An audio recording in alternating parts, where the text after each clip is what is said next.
Hello student, मैं Sanjeev Kumar Biroli, Jamshedpur cooperative law college. जैसा कि पिछले वीडियो में हम लोगों ने देखा और उसमें जैसा कि हमने बताया था कि अगले वीडियो में हम अंतर्राष्ट्रीय विधि के तथा राज्य विधि के बीच जो संबंध है उसकी हम चर्चा करेंगे।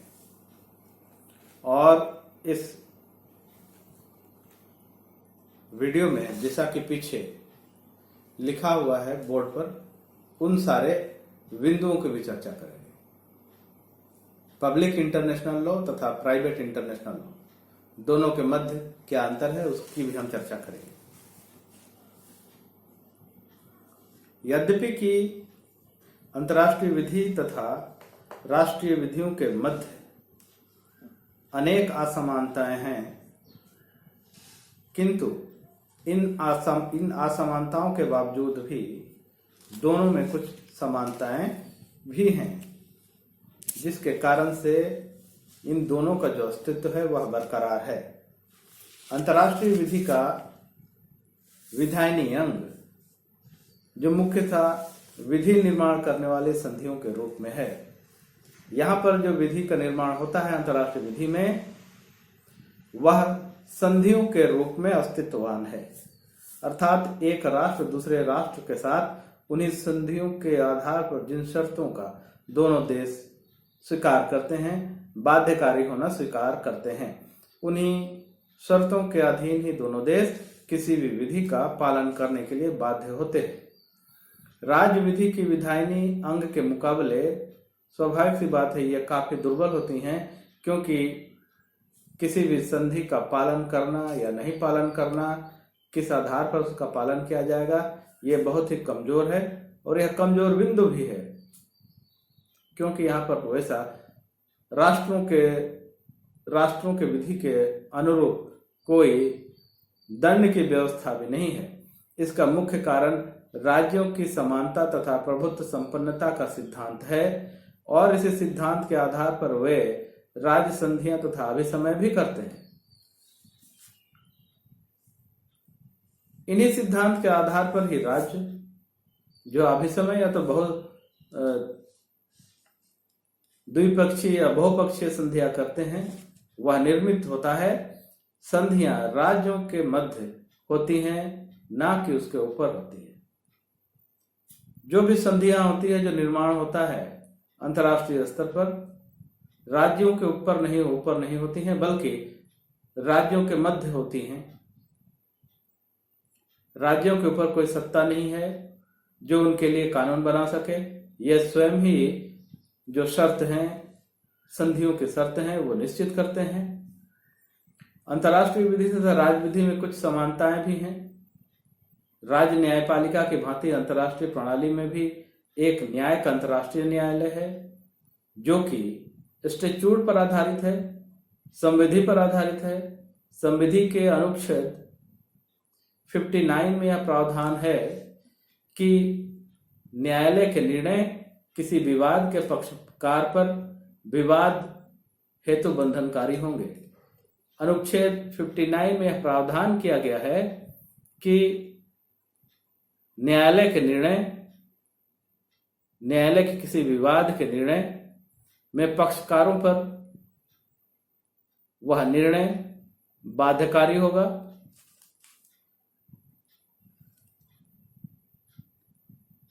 अनेक राज्यों ने अंतर्राष्ट्रीय न्यायालय को अनिवार्य क्षेत्राधिकार प्रदान कर रखा है। अंतर्राष्ट्रीय स्तर पर अपने अस्तित्व को बरकरार रखने तथा विवाद को दूर करने के उद्देश्य को लेकर अनेक राज्यों ने अंतर्राष्ट्रीय न्यायालय को अनिवार्य क्षेत्राधिकार बना रखा है, अधिकार दे रखा है। सुरक्षा परिषद के कुछ सीमित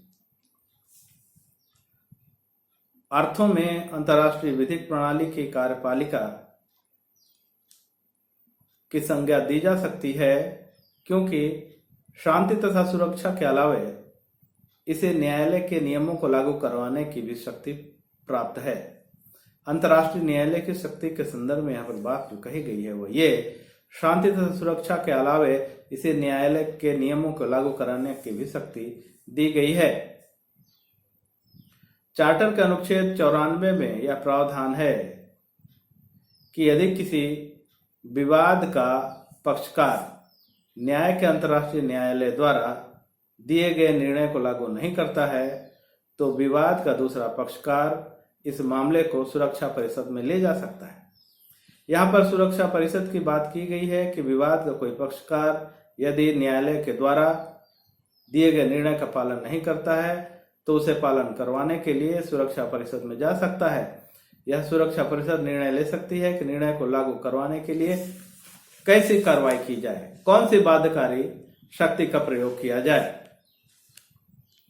परंतु यह ध्यान देना चाहिए कि सुरक्षा परिषद का मुख्य कार्य अंतर्राष्ट्रीय शांति तथा सुरक्षा को बनाए रखना है, न कि अशांति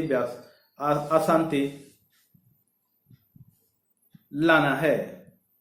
अंतर्राष्ट्रीय विधि का मुख्य कार्य राज्यों के संबंधों को नियंत्रित करना होता है। अंतर्राष्ट्रीय विधि का जो मुख्य कार्य है वह राज्यों के संबंधों को नियंत्रित करना है, न कि उन संबंधों को और गड़बड़ करना है, बिगाड़ देना है। ऐसा नहीं है।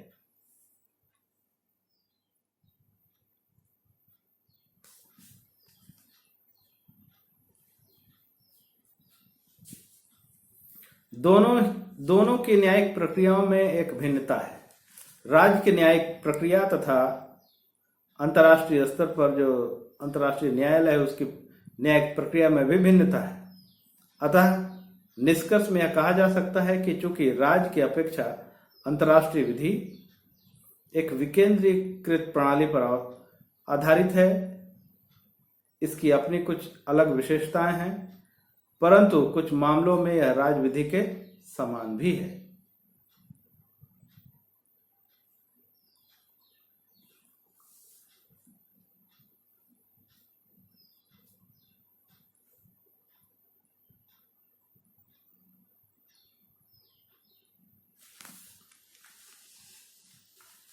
पब्लिक इंटरनेशनल लॉ तथा प्राइवेट इंटरनेशनल लॉ के मध्य को अंतर स्पष्ट करते हुए यह कहा गया है,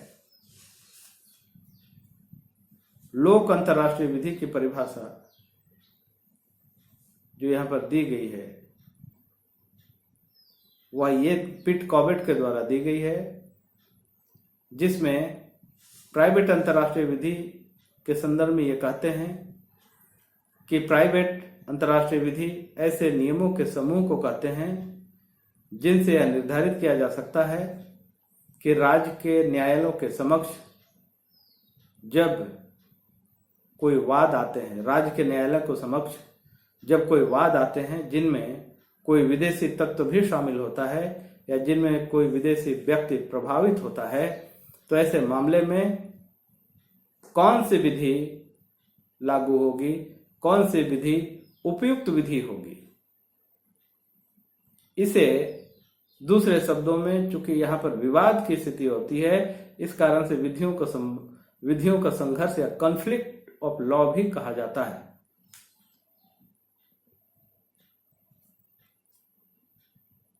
वह इस बात को निर्धारित करता है कि किस न्यायालय को संबंधित विवाद को निर्णित करने का क्षेत्राधिकार होगा। क्षेत्राधिकार के संदर्भ में ही यहाँ पर पिट कॉबेट ने अंडरलाइन किया है।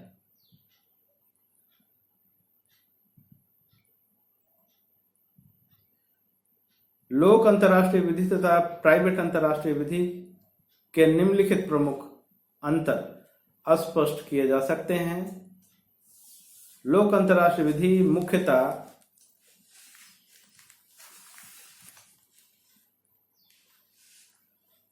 राज्य के आचरण को नियंत्रित करती है। लोक अंतर्राष्ट्रीय विधि मुख्यतः राज्य के आचरण को नियंत्रित करती है तथा कुछ सीमित अर्थों में व्यक्तियों के आचरण को भी नियंत्रित करती है।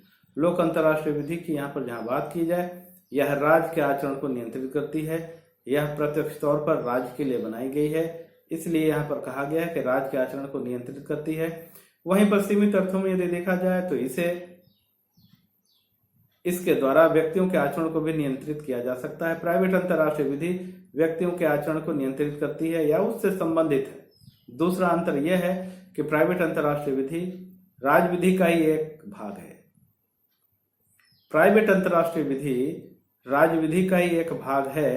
लोक अंतर्राष्ट्रीय विधि में हमेशा ऐसा नहीं होता है। तीसरा अंतर यहां पर स्पष्ट करने को इस तरीके से कहा गया है। प्राइवेट अंतर्राष्ट्रीय विधि राज्य विधि का ही। तीसरा, लोक अंतर्राष्ट्रीय विधि सामान्यतः सभी राज्यों के लिए समान होते हैं। जो लोक अंतर्राष्ट्रीय विधि की बात है, यह जितने भी देश वर्तमान में विश्व में हैं, सबके लिए एक समाज का निर्माण करता है तथा सबके लिए जो मान्यताएं हैं वह समान होती हैं। परंतु प्राइवेट अंतर्राष्ट्रीय विधि भिन्न भिन्न राज्यों की भिन्न भिन्न होती है। वहां के समाज के अनुसार ही उन विधियों का निर्माण होता है।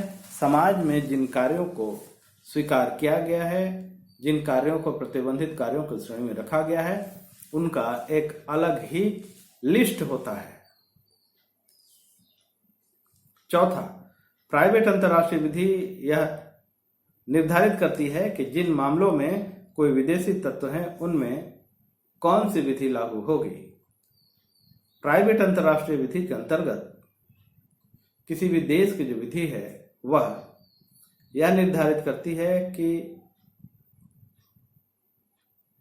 जिन मामलों में कोई एक विदेशी तत्व है, विवाद का जो विषय वस्तु है विदेश से भी एक संबंधित है, तब उनमें कौन सी विधि लागू होगी। लोक अंतर्राष्ट्रीय विधि के समक्ष ऐसी समस्या नहीं होती। प्राइवेट अंतर्राष्ट्रीय विधि यह निर्धारित करती है कि संबंधित मामले में किस न्यायालय का क्षेत्राधिकार होगा। प्राइवेट अंतर्राष्ट्रीय विधि में यह निर्धारित किया जाता है कि संबंधित मामले में न्यायालय की क्षेत्राधिकार कौन सी होगी, किस न्यायालय का क्षेत्राधिकार होगा। लोक अंतर्राष्ट्रीय विधि में इस प्रकार का प्रश्न ही नहीं उठता है। लोक अंतर्राष्ट्रीय विधि मुख्यतः राज्यों के पारस्परिक संबंधों से संबंधित है। लोक अंतर्राष्ट्रीय विधि राज्यों के पारस्परिक संबंधों को नियंत्रित करती है, इसीलिए उनसे ही संबंधित है। इसके मुख्य स्रोत प्रथाएं अंतर्राष्ट्रीय संधियां हैं। प्राइवेट अंतर्राष्ट्रीय विधि के नियम राज्यों की विधायनी द्वारा निर्मित होते हैं। चूंकि यह राज्य की अपनी आंतरिक विधि होती है, इस कारण से इसका निर्माण राज्यों के विधायनी द्वारा, विधि निर्माण करने वाली इकाई द्वारा होती है तथा उन्हें राज्य के न्यायालय लागू करवाते हैं तथा उनका विकास करवाते हैं। लागू करने का इकाई न्यायालय है प्राइवेट अंतर्राष्ट्रीय विधि के संदर्भ में। ऐसा भी संभव है कि प्राइवेट अंतर्राष्ट्रीय विधि के कुछ नियम अंतर्राष्ट्रीय संधियों में स्वीकार कर लिए जाएं तथा इस प्रकार लोक अंतर्राष्ट्रीय विधि के भाग बन भी जाएं। प्राइवेट अंतर्राष्ट्रीय विधि को लोक अंतर्राष्ट्रीय विधि में स्वीकार भी किया जा सकता है। ऐसा भी हो सकता है कि वह लोक अंतर्राष्ट्रीय विधि का एक भाग हो जाए। जहां ऐसा होता है कि एक राज्य पक्षकार द्वारा संधि का पालन न करने पर दूसरा पक्षकार अंतर्राष्ट्रीय दायित्व पूरा न करने के कारण उस पर कार्रवाई कर सकता है। जहां प्राइवेट अंतर्राष्ट्रीय विधि के नियम लोक अंतर्राष्ट्रीय विधि के नियम नहीं भी समझे जा सकते हैं, उनका लागू करना प्रत्यक्ष रूप से अंतर्राष्ट्रीय विधि के अधिकार या दायित्व का प्रश्न बन सकता है।